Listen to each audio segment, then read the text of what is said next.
Hello again, fight fans. I am Jason Burgos for Sherdog.com, and my guest tonight will be back in action on February 28th at One Championship King of the Jungle. On that night, he hopes to move his unbeaten run to 7 straight, 3 in a row in One Championship against New Zealand's Mark Abelardo, and that man is the pretty boy himself, Troy Worthen. Troy, thank you for some time before you go into the cage, or maybe the ring again in a few days. It's actually a cage this time, which I'm pretty excited about because I haven't got to compete in the cage in One Championship yet. So thanks for having me, Jason, and I'm really excited. Is there a preference? Like I've heard, both of them have their pros and cons, especially when it comes to grappling. Like what makes your preference for the cage more so than the ring?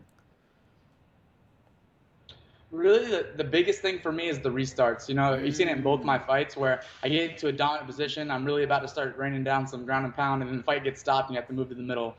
And like they try their best to put you back in the same position, but it's never really there. The opponent's more ready for the strikes at that point, so it gives them a little break too. You guys know I have a very pressuring style. I like to just pour on a lot of volume, and just those little breaks and stuff, it's a little bit bothersome. I mean, I enjoy both.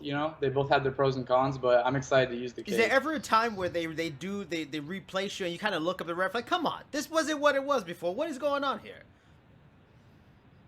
Man, the last fight, the first one, I got to a can opener position, and I was about to drop an elbow I've been working on for about like 3 months, and he restarted it, and I was like, no, it was the perfect time for that technique.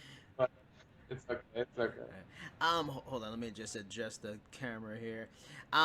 So, we have to get to the elephant in the room first because, yes, you are an American-born guy, but you live in Singapore now as you train at Evolve. This upcoming event will be an empty arena, no public, no media because of the issues with the coronavirus out there. I was talking to a teammate of yours, Amir Khan, a few days ago about, is there a fear in Singapore? And he said, it's really not as bad as some people that are outside the country may think about people being really worried about the coronavirus there. But have you, since you are a guy, you lived and born and raised in the States, have you had to ease fear for relatives and friends here in the U.S., let them know, look, guys, it's not that bad over here. I'm going to be okay. Just relax. Yeah, man, I do think it's been overblown a little bit. I think the media takes stuff and runs with it. They act like it's like a zombie apocalypse out here. Really, I literally, I'm sweating right now because I just finished a run outdoors. I just ran around Marina Bay. So people aren't hiding away. It's not some crazy thing that's going on. As long as you just practice good hygiene, wash your hands, cover your mouth when you cough, don't touch dirty things, then you should be fine. Like Amir said, it's life as usual here. The gym's full every day. There's people all around. We're doing jiu-jitsu, we're grappling, so really not too much of a fear. The first week or so, people from the States were calling and they're asking about it and they're a little concerned, but like I said, I just told them it's business as usual for me, so not really a big deal. Don't really pay too much attention to the media. Singapore's just scooting along. I'm sure you had to get the call from mom. When mom calls and says, are you okay, son? You're not going to get coronavirus? Or you have to do the whole long conversation, I'm afraid, all that? Yeah, my dad did send me a message, I believe, but everybody back home knows I'm a pretty smart guy. I stay away from things, and I keep pretty clean. And I really don't go out that much. I'm pretty much a homebody if I'm not training in the gym, so not too much of an issue of concern there. When the concept of doing the show in an empty arena became finalized and you guys all knew about it, what were your thoughts? Because the Singapore indoor stadium seats 12,000. That will be a whole lot of empty room. Have you had to mentally kind of prepare for it? Because I'm sure it's got to be something pretty strange. Honestly, at first for me, it was just a relief that we were still going to get to compete because, a lot of events have been canceling. And, One Championship told us, don't worry, we're going to take care of you guys. You will compete. And, they came through on their word, that they had to go to closed door for public safety, to make sure that everybody's safe and not a really big issue.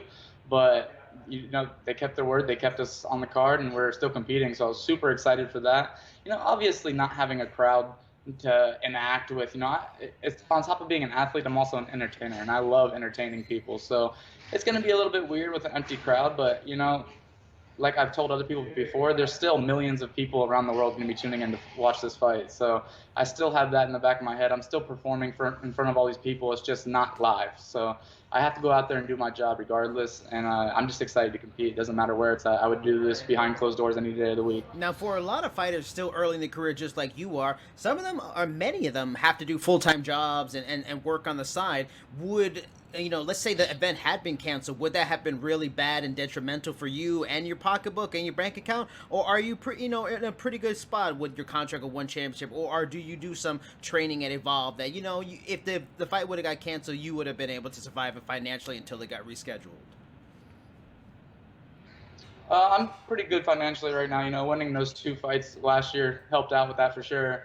But I was one of those guys back in the day when I was in the States that was struggling to make money, that was, working a full-time job and trying to fight on the side just to make sure I could scrape by. So I think for some of those guys, it could have hurt them really bad. And I think One Championship took that into account and, took care of their fighters. So it's nice to be a part of an organization that does that for us. And I really would have felt for those guys, but luckily we get to go compete.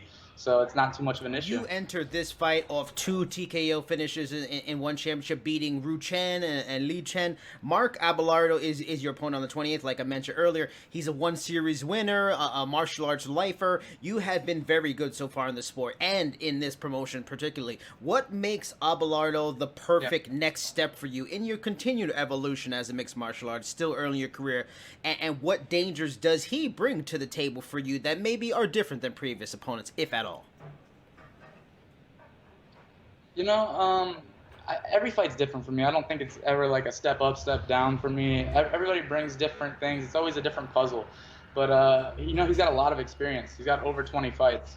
Both my previous opponents had very good records. One was undefeated, one with 1 loss, but neither of them had that many fights. So he's bringing a lot of experience into the cage. He is more, I think, of a specialist in striking than the other 2 were. The other 2 are a little more well-rounded. He's more of a specialist in the striking area, coming from the fair sex camp. So he does present a few different things inside the clinch and with the elbows and stuff. But for me, it's all about bettering myself and just going out there and competing the best I can. So I really don't put too much stake into who I'm fighting. In this sport, my fight could change tomorrow. He could be out with an injury or something like that, bring in somebody else. So. Yeah. I'm just trying to make sure that I'm as good as I possibly can be. I watched a few things, He does bring a certain set of skills that could present some issues, and we've worked on making sure I nullify that. But like I said, for me, it's just a faceless body. I'm going there and competing. I'm going to go show the world why I'm one of the best in the world, and it doesn't matter who shows up on that night. I'm going to do it. I'm glad you brought up the experience because that actually transitioned to the next question I had because, yeah, he's got 25 fights, which is actually almost more than your last 3 components combined. How do you, not let him take, and use that experience as an advantage? Is it simply, because of experience, veterans can often take, advantage of mistakes in a fight that they've seen before? Do you just have to be very tight, very technically sound with your stuff, and then you can avoid it? Or do you feel like even with this experience advantage, you on a talent, skill level, it doesn't matter. You're going to be the better fighter on Friday night? At the end of the day, I think it's just how good you are. Like, how well do you train? How much attention to detail do you put on little techniques and stuff? Are you perfecting yourself every day? If you have 100 fights, but you're not getting better every day, I could have 4 fights and be better than you. So 25 fights, like, it shows that he's tried and proven. He's a real fighter. He's in there. He's going to compete. There's a lot of questions that have been answered already. But for me, just because the questions haven't been answered doesn't mean that I can't answer them. And I think a lot of people make that mistake. They think, oh, he doesn't spend that much time on the feet, so he can't strike, or certain things like that, or he's unproven against this stylistic matchup. But the truth is, like, I've trained with every style. I've trained with the best guys in the world. I've struck with the best guys in the world. So just because I haven't answered those questions on the global stage yet doesn't mean I won't. And I think I'm going to answer those questions for this test with an A+. So looking forward to it. Now, right before when we talked last time, it was right before your debut for the promotion. So, one of the fascinating things was you telling me about going to Evolve, living in Singapore full time. What has, now that we're so far removed, maybe about a year or more away from that, how have you enjoyed, one, life in Singapore, life in Asia, and training at Evolve full time? I mean, it looks like it's really becoming one of the premier gyms in the world. Yeah, man. Singapore's growing on me every day, It's a big culture shock initially.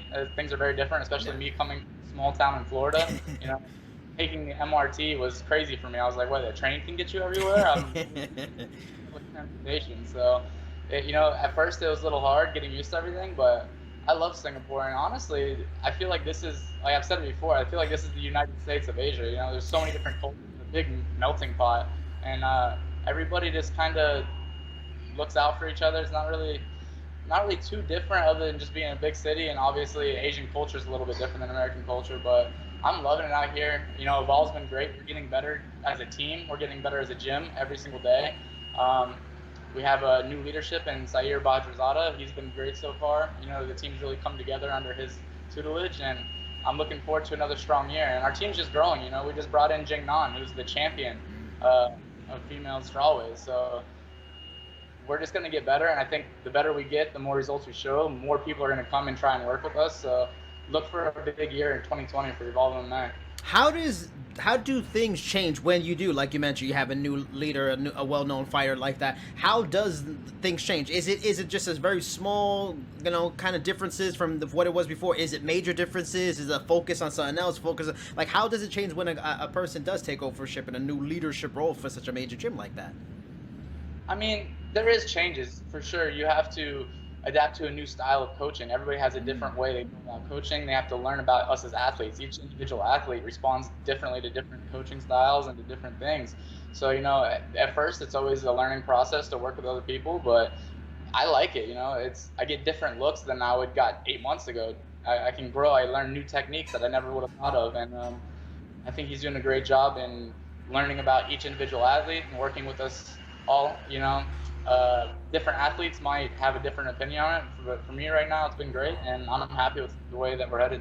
So is it similar to like let's say a coach gets fired in the NBA, the NFL, and their whole staff leaves? When a new leader comes in the NFL, does he like in the Evolve? Does he bring a new staff of coaches in grappling, striking? Also, is that what you mean by work with new coaches?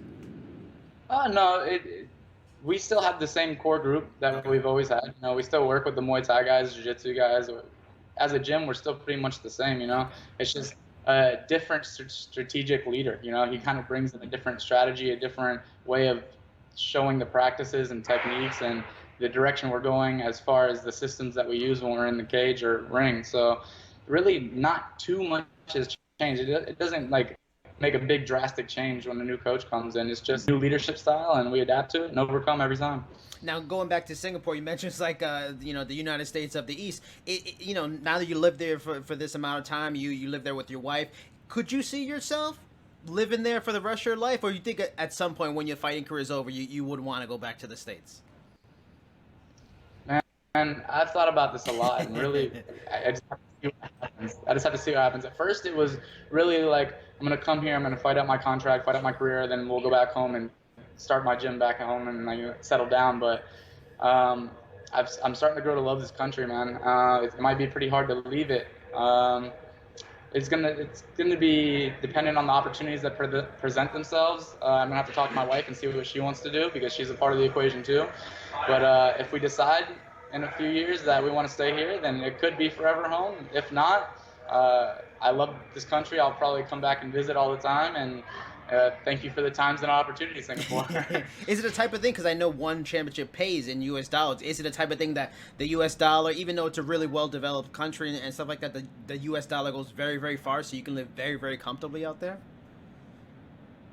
I mean, Singapore's still one of the most expensive countries in the Really? world. It Okay. doesn't matter if you use U.S. dollar or British pounds. It doesn't matter. It's very high cost of living and stuff here. But I mean, I do live comfortably. You know, we're taken care of well, and as long as I'm competing at the highest level and getting my full paycheck when I win my fights, then not too much of an issue. So, but for me, it's never been about the money. You know, I live a comfortable life regardless if I'm making $10 an hour. It doesn't matter because I just pretty much buy training clothes and I go to and I'm good. So I don't go out and party or anything crazy. So yeah, I'm living comfortably. So I often end the interviews asking about a person's interest away from the cage. I didn't get to ask you at the last time we talked because I really had it instituted on a consistent basis. But I know fighting, a training camp, all this stuff. It takes a lot out of a fighter, mentally, physically, all these kinds of things. So you got to get away, you got to diffuse, you got to relax. What are the types of things you like to do, especially now that I'm sure living in a new country for the time you've learned new interests and new things that you weren't maybe doing here in the States in your free time. But what do you like to do when you're away from fighting to have a good time, have some fun? Honestly, man, I know it sounds crazy, but I am martial arts in and out 24/7. I'm sure my wife gets fed up with it because I come home from training and I put on fights, and then we spend all Sunday watching UFC, Bellator, Ryzen, like 24/7. My mind is just in love with martial arts. So I enjoy martial arts when I'm in my off time. I'm thinking about martial arts. I'm doing martial arts. I just focus a little bit more on just the technique and not so much the conditioning part and stuff when I'm in off camp. But I do have some like hobbies. Like I love playing video games. A lot of people don't know that about me. I was growing up. I love computer games, and I wanted to be a professional League of Legends player when I was 16 and 17. So. What video games are you playing now? What's your top I, three right now that you when you get the time and have the interest, you play them? I was just about to say I haven't been gaming because I've been so focused on like, it takes a lot of time. Like I'm a very competitive person. If I play video games, I'm gonna play for 8 hours a day and make sure I'm winning and I'm the best at it. But I might get back into it. I've been playing some Crash Bandicoot Nitro Fuel against my wife and making her a little angry because I know all the little tricks of the trade to win the race. But she's getting better. Maybe we'll jump back into League of Legends. One Championship Esports is coming up, and they have some big payouts and big teams and stuff like that. So maybe I'll get back into esports a little bit. Is this you making the case right now to Demetrius Johnson if he's watching? You want to be on his esports team representing one championship once it gets started? I would love to be on his team, and if it's a single-player game, I think I can smash Demetrius in any game of his choice. I don't even play Street Fighter or anything like that, but give me 6 months and I'll whoop him. So if he wants to take that challenge anytime, anywhere,